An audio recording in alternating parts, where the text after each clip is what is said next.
teman-teman, selamat datang di Learning with Mami.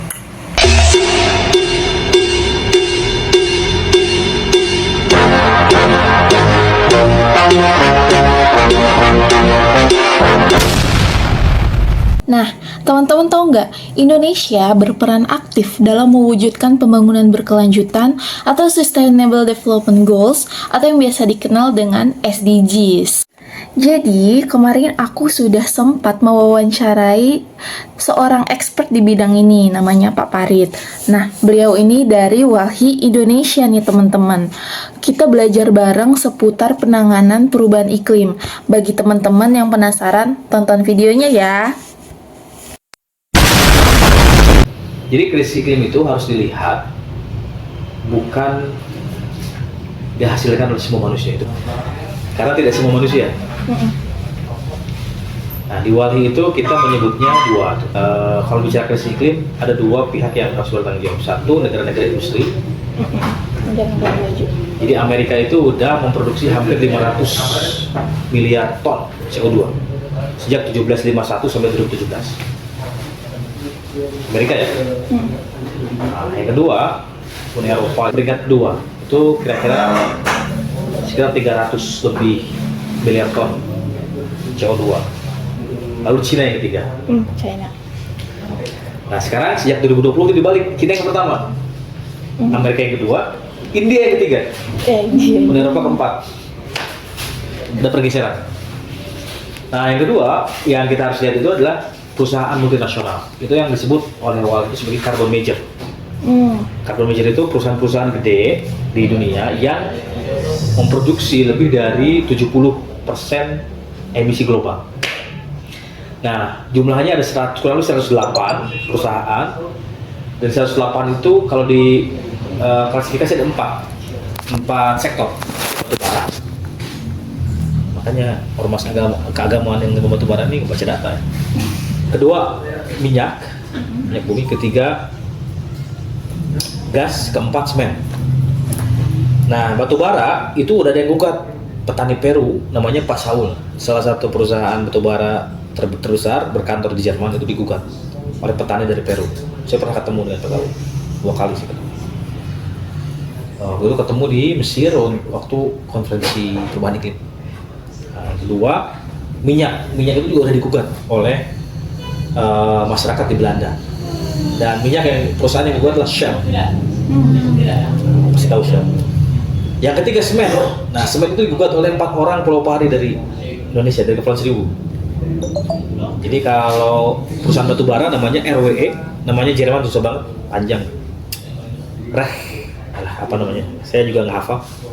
Kemudian Shell itu di Belanda. Nah, Swiss, semen ini di Swiss, digugat oleh perusahaan 4 orang pulau pari dari Kepulauan Seribu.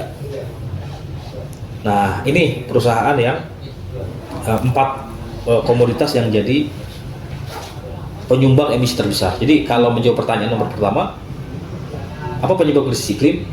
Akumulasi emisi yang dihasilkan oleh negara-negara industri dan perusahaan-perusahaan multinasional yang disebut oleh WALHI sebagai carbon major.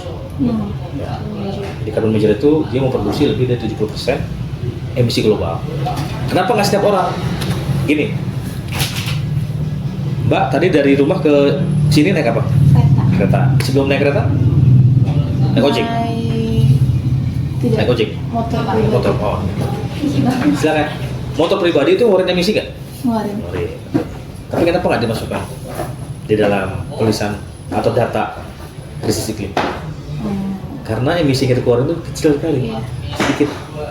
Sama kayak petani ke sawah naik motor, dia ngeluarin emisi kan? Nelayan ke laut naik perahu kan ngeluarin emisi. Tapi kenapa nggak dihitung? Karena jumlahnya kecil. Nah, bayangkan misalnya Holcim nih yang digugat oleh 4 orang pelopori. Dia sudah mengeluarkan 7,2 miliar ton CO2 sejak tahun 50 sampai 2021. Gede kan? Gede banget. Di ibaratnya gini, tubuh kita itu perlu kalori. Kalau nggak ada kalori, beku kan tubuh kita, kan supaya panas. Nah, persoalannya kalau kalori kebanyakan gimana? Obesitas, sakit, stroke, jantung dan lain-lain. Itu, nah sama, pelayan bumi itu udah kebanyakan emisi.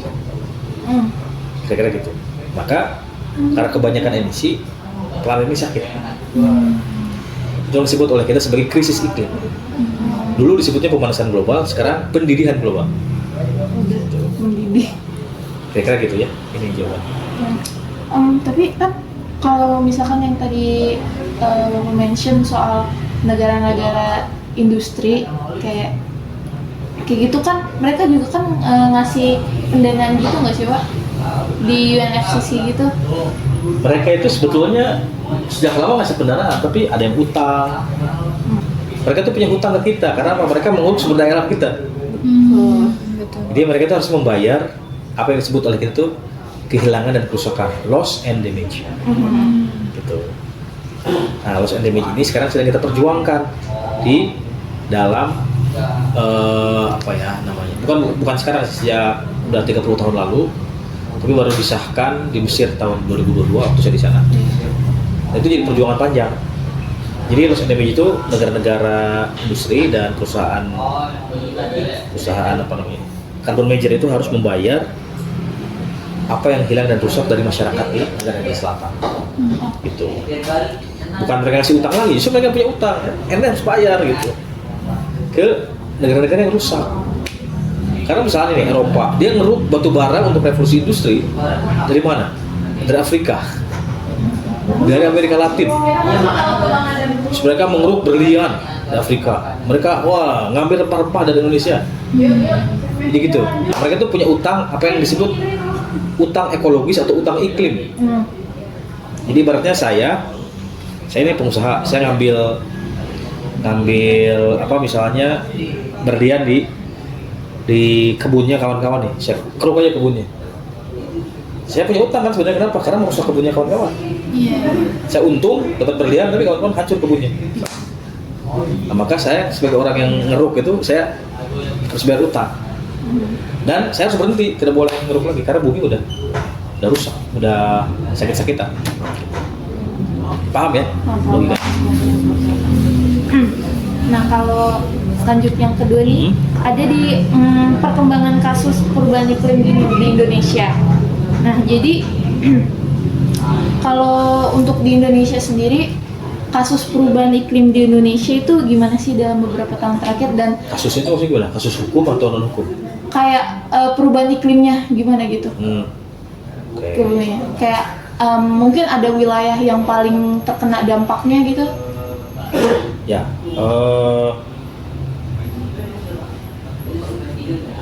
jadi kalau ngelihat dampak, gini, Indonesia itu kan negara kepulauan terbesar di dunia ya. Ini tanya. Itu udah banyak kehilangan, pulau-pulau tenggelam, desa-desa tenggelam, apalagi ya, banjir, longsor.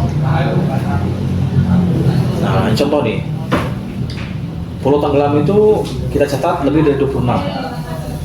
Di Jakarta aja 60 yang hilang. Di Pulau Seribu ya. Oke, lalu di Kepri banyak, di Bangka Belitung pulau-pulau kecil tuh hilang, tenggelam. Air laut naik, dia gitu. Nah, desa-desa tenggelam, terutama di Pantura Jawa, Pantai Barat Sumatera, lalu di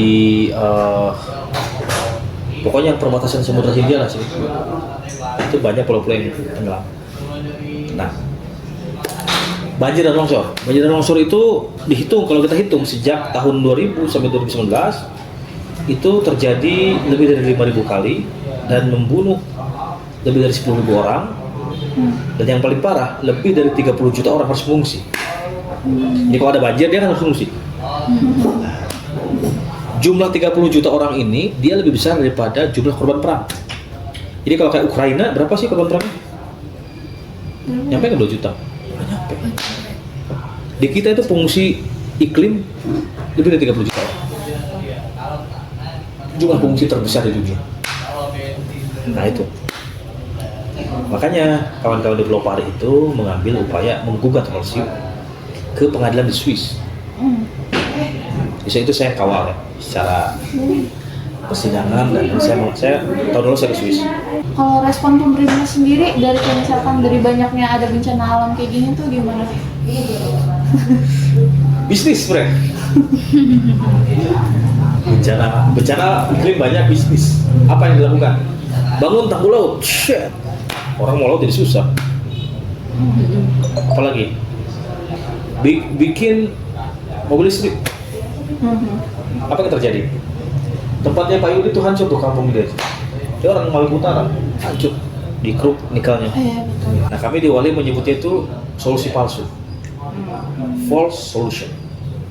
Kenapa? Karena dia tidak menjawab perubahan iklim, dia malah memperparah dampak. Jadi pulau kecil yang segitu-gitunya dikeruk untuk nikel, habis banjir. Warganya kemana lari? Nggak bisa lari, orang kalau lari ke laut. Kalau di Jakarta lari ke Bogor mungkin ya, atau ke Depok. Ini pulau kecil lari kemana? Ke laut. Jadi mereka sudah kena dampak krisis iklim, ditambah pulau ditambah banjir. Itu dilakukan pemerintah. Kita mendorong sejak 2014 undang-undang keadilan iklim, nggak pernah diseriusin. Kayak langkah-langkah yang udah Walhi lakukan. Oh, banyak ya.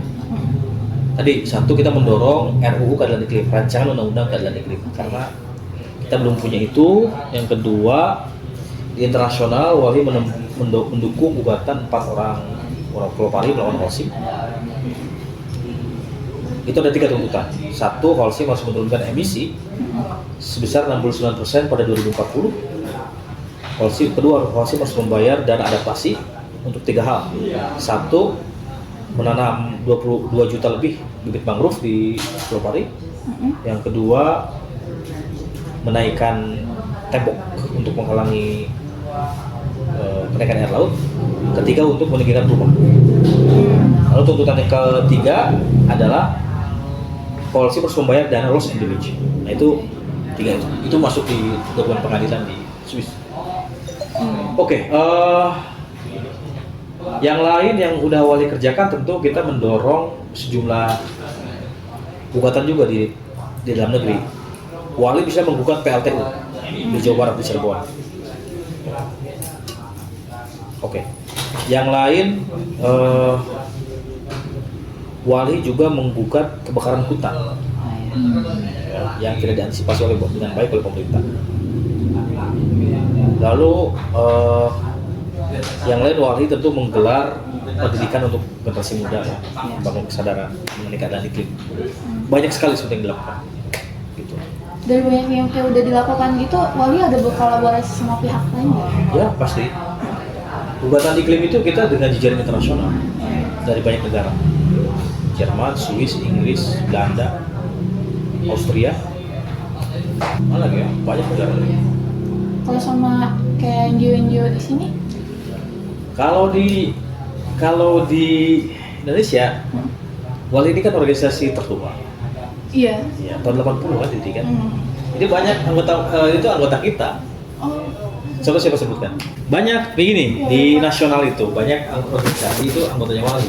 Oh, jadi Walhi ini Payung ya. Iya, oh ya, betul Walhi ya. Jadi LBHI itu anggotanya Walhi Jakarta. Apa lagi? Bina Desa anggota Walhi Jakarta. Apa lagi? Hampir semua. Yang gini-gini itu anggota Walhi. Gitu. Kalau sama WWF sama Greenpeace kayak gitu? Kalau Greenpeace itu didirikan oleh mantan direktur Walhi. Nggak akan ada Greenpeace kalau nggak ada Walhi.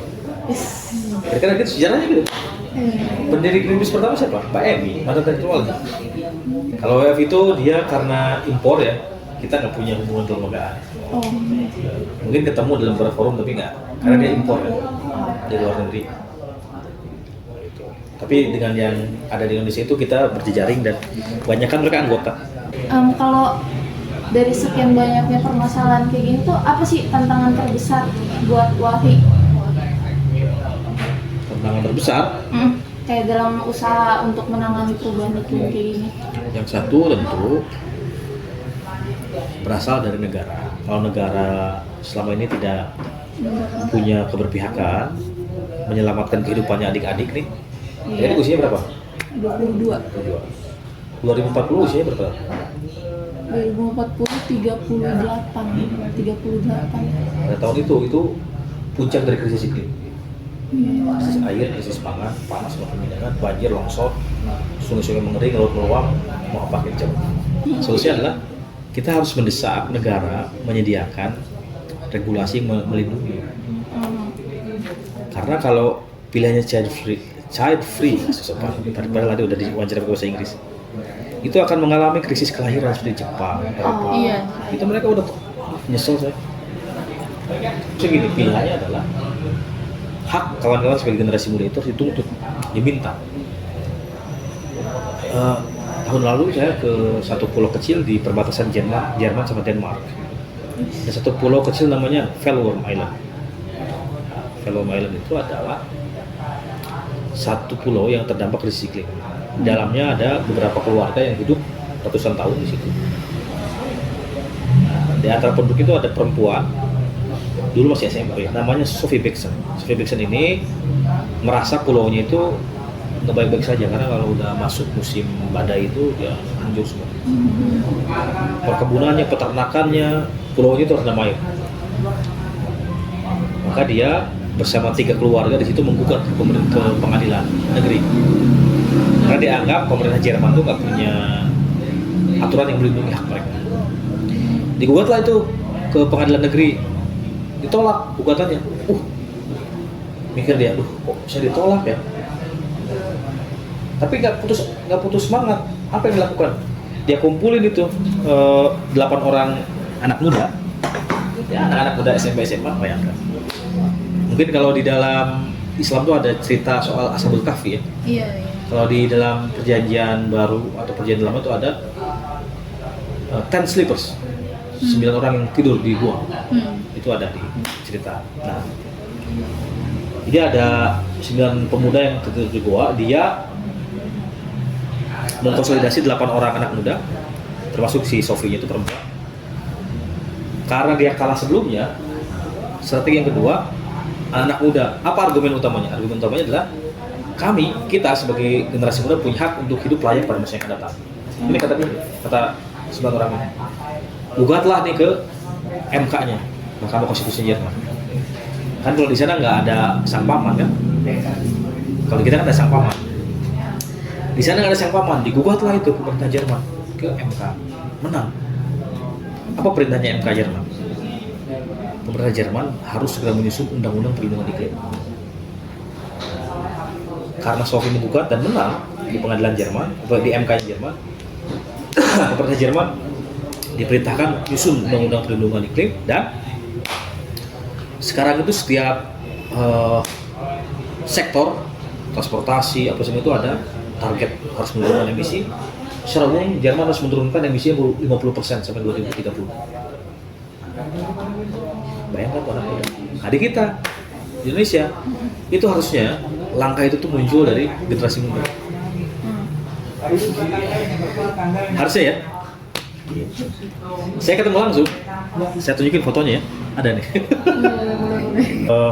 Oke, jadi apa yang tantangan terberat itu political will dari negara. Negara tidak punya kemauan politik untuk menyelesaikan krisis iklim. Yang ada malah dagang bisnis krisis. Bikin tanggul laut, mobil listrik yang menghancurkan pulau-pulau kecil.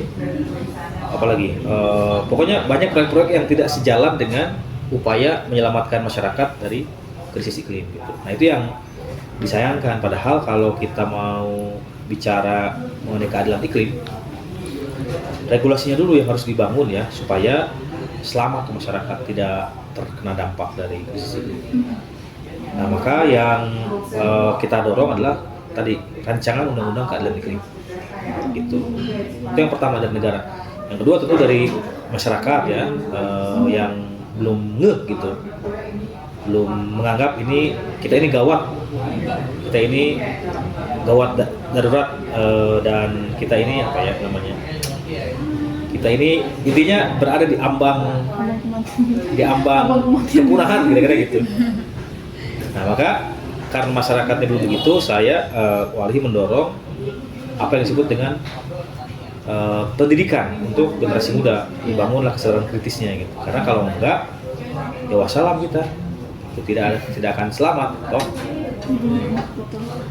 Oke, yang lain kita lihat akademisi. Juga akademisi itu dalam banyak hal belum terhubung ya dengan apa yang kita sebut dengan agenda keadilan iklim. Banyak akademisi itu yang menganggap nggak penting agenda keadilan iklim ini nggak penting karena bagi akademisi itu nggak terhubung langsung dengan agenda penelitian mereka atau agenda pengajaran mereka. Padahal di luar negeri itu sudah ada satu gerakan namanya Scientist Rebellion, pemberontakan para saintis. Iya, ada. Ya? Iya, aku udah lihat. Itu yang menyebabkan kenapa itu muncul, karena mereka nggak puas dengan satu diskursus di kampus-kampus mereka yang tidak bicara soal climate justice atau keadilan iklim. Gitu. Nah, banyak lah ininya. Ya intinya banyak tantangan tuh dari pemerintah, masyarakat sendiri, generasi muda yang belum sadar, saintis, tokoh agama juga yang ya tokoh agama kan masih ceramahnya begitu-begitulah, khotbahnya masih yang lama-lama gitu, nggak melihat yang di depan mata itu sebagai satu ancaman yang harus direspon gitu. Ya pokoknya gitulah tantangannya itu banyak. Sama tentu dari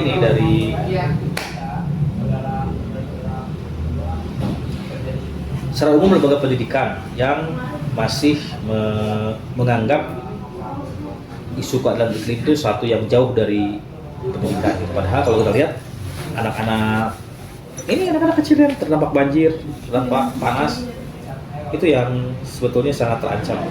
Gitu. Kira-kira ya. Nah, terus kalau dalam waktu dekat ini Walhi ada program baru atau inisiatif baru nggak buat nanganin perubahan iklim kayak gini? Yang sedang kita kerjain itu ada pendidikan ke generasi muda lewat namanya Akademi Ekologi. Kalau kawan-kawan mau ikut boleh daftar di Akademi Ekologi. Oh, itu ada di website? Ada kita pelatihan setiap setahun itu 2 atau 3 kali. Nanti kan ada konferensi orang muda bulan Oktober. Kalau mau ikut boleh. Boleh, gabung aja. Pokoknya jangan anggap orang lain, anggap tempat nongkrong bareng lah itu. Terus yang dalam konteks hukumnya tadi gugatan ke pengadilan Swiss. Gugatan ke pengadilan Swiss, lalu terlibat di dalam upaya-upaya perumusan RUU keadilan iklim ya. Lalu yang lain, saya tuh sering keliling di kampus-kampus juga diskusi dengan para akademisi ya, karena saya juga sebenarnya dosen di Paramadina sini. Cuma saya nggak kelihatan sebagai dosen ya. Itu beberapa yang sedang kita kerjakan. Jadi kita membangun kapasitas anak muda, menempuh gugatan hukum di pengadilan internasional, keliling kampus-kampus dan tokoh agama, banyak yang kita kerja itu. Bahkan misalnya kalau kawan-kawan nulis searching di internet, cari aja Walhi keadilan iklim, itu banyak keluar nama saya itu, karena saya rajin nulis di Kompas, di Tempo, di Republika, di media-media nasional. Itu juga dalam rangka mewarnai diskursus atau wacana pemikiran mengenai keadilan iklim di masyarakat. Gitu. Itu juga yang dikerjain. Oke, yang ini yang terakhir nih. Boleh. Mau ditambah juga boleh. Kalau masih ada pertanyaan. Nah ini pesan-pesan kepada publik, apalagi buat anak-anak muda nih, soal pentingnya penanganan perubahan iklim. Ya satu, bumi kita itu ibarat tubuh yang sudah kepenuhan kalori. Bumi kita lagi sakit. Nah maka kawan-kawan generasi muda itu harus bangun sadar bahwa yang ada di depan mata itu bom waktu. Bom waktu itu kan bisa meledak kapan saja tuh, kalau kita nggak sadar. Apa contohnya? Banjir. Tiba-tiba Jakarta, banjir. Atau tiba-tiba Jakarta susah air. Tiba-tiba panas. Ya kan? Kemarin bahkan di negara tetangga Thailand tuh udah ngeliburin sekolah karena dianggap ekstrim kan. Bayangin tuh kalau kayak ibadah haji gimana? Dia harus sampai udah ada yang meninggal. Itu 100 orang kan lebih. Apalagi yang jalan-jalan ke Vatikan misalnya, kalau yang kawan-kawan Katolik atau yang ke Yerusalem misalnya, yang ziarah ke makam Yesus di sana. Itu bayangin dalam suasana krisis iklim semakin panas, kita biasa-biasa aja, nyantai-nyantai aja, itu bahaya sekali. Orang yang tidak tahu di depan ada ular kobra, itu dia akan mati patok ular kobra. Nah itu generasi muda itu harus bangun. bangun, bergerak, melawan. Melawannya gimana? Kami di Walhi mengundang generasi muda menjadi penggugat iklim. Gitu. Jadi seperti Sophie tadi, Sophie Bexon melawan pemerintahnya, dilawan pemerintah Jerman. Kenapa? Karena dianggap pemerintah itu tidak melindungi hak generasi muda. Sophie Bexon. Masih, saya kemarin ketemu itu dia usia 24 tahun. Nah, yang lain kawan-kawan muda juga harus mau memperjuangkan haknya. Apa haknya? Hak untuk mendapatkan lingkungan hidup yang bersih dan sehat pada masa yang akan datang. Sebanyak apapun uang yang kawan-kawan punya, tapi kalau nggak ada air gimana? Nah, udah mau beli airnya nggak ada, gimana mau beli? Mau gali ya airnya nggak ada, habis, udah kesedot atau udah kering gitu ekosistemnya. Jadi maksudnya sebanyak apapun uang yang kita punya, kalau daya dukung lingkungannya hancur, kita nggak bisa hidup. Gitu. Misalnya, nggak apa-apa kita punya duit bisa impor. Kalau Vietnamnya nggak mau jual, berasnya gimana? Iya. Ya kan? Kata Vietnam lah, enggak, kami akan prioritaskan dalam negeri, nggak mau jual. Berasnya untuk kami dulu, kalian nanti aja. Kita punya duit, bodo amat kata Vietnam, itu urusan lo. Gitu. Nah jadi banyaknya uang itu nggak ngejamin kita akan selamat. Maka yang penting dibangun itu adalah hak generasi muda pada masa yang akan datang itu dipastikan terlindungi. Karena kalau enggak, kita akan jadi korban. Yang harus kita pastikan adalah kebijakan negara itu melindungi hak generasi muda. Gitu. Kalau bukan kita yang bersuara, siapa lagi? Emang yang di DPR perjuangan kita? Nggak mungkin lah. Mereka perjuangkan hak dirinya, nggak mungkin perjuangkan hak rakyat.